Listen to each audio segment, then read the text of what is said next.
Alvin Chan is taking a simple act of defiance, filming this video for a news website. He knows every word could be scrutinised by Hong Kong authorities for possible breaches of national security. It's talk about our chief executive, who's talking about freedom of speech. What Hong Kong people is going through. As a journalist, this is a very precious chance for me to walk with them. Hong Kong's quiet streets bear little resemblance to the pro-democracy protests that engulfed the city in 2019. Many people were occupying the highway and the streets. Carlai Lung covered a protest here where people were tear-gassed before a water cannon was turned on the media. Only reporters were here and the cameraman, and then the water cannon fired at us. Beijing responded to the protests by imposing a national security law on Hong Kong midway through last year. Acts considered subversive or collusion with foreign powers can result in life imprisonment. Its impact is being felt on civil society.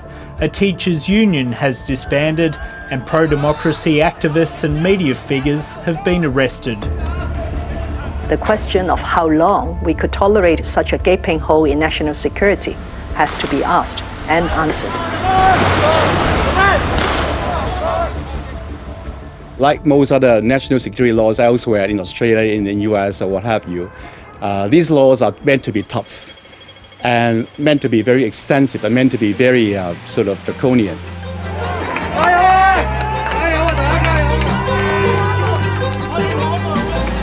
Apple Daily was Hong Kong's most popular newspaper and strongly backed the protests.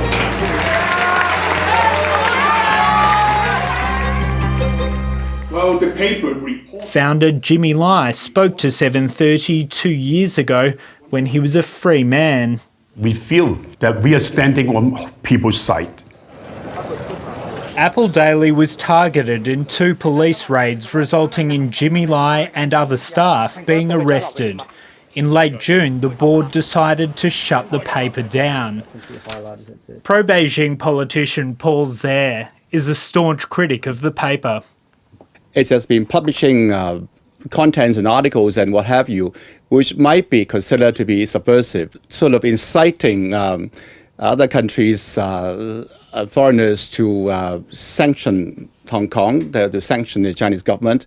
The pro-Beijing side always have their reason and think is reasonable, which is quite against what Hong Kong people are thinking.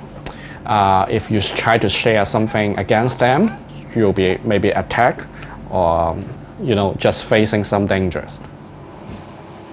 Alvin Chan was one of about 1,000 Apple Daily staff to lose their jobs. He still gets emotional looking at the front page story he wrote for the historic final edition. We feel very thankful that we have a chance to work with the Hong Kong people from the beginning to the end. Signs of support still adorn the front gate at Apple Daily's headquarters. Former reporter Elvin Yu spots a simple act of resistance in the window. So you can see there's still some poster or some kind of A4 paper sticking up there saying, "You can't kill us all." 9 people associated with Apple Daily, including Jimmy Lai, have been arrested. 7 of them charged under the national security law, accused of colluding with foreign forces. Perhaps they die in the jail. Even now, we don't really understand the allegation. The Biden administration has condemned the crackdown on Apple Daily's leadership, accusing Hong Kong authorities of using the national security law to silence dissent. Their colleagues say they're too afraid to comment on the allegations being made against their former bosses, fearing it might break the law. Because it's dangerous to answer this question, especially towards foreign press. I think it's too risky for me to comment about this question. If there is any sense that perhaps the law is perhaps too draconian, then perhaps there may be a time when we have to review it. But at the moment, I don't think that we have reached that stage yet.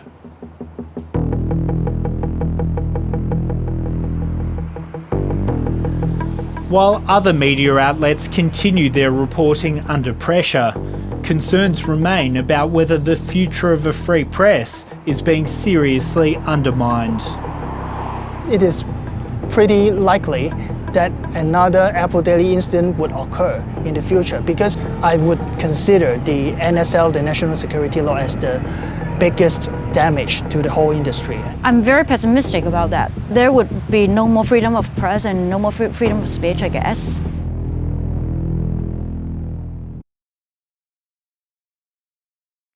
Hi, I'm Lee Sales. Thanks for watching this story. If you'd like to watch more of 730's stories, they are on the left of your screen. And tap on the button below to subscribe and get the latest from ABC News.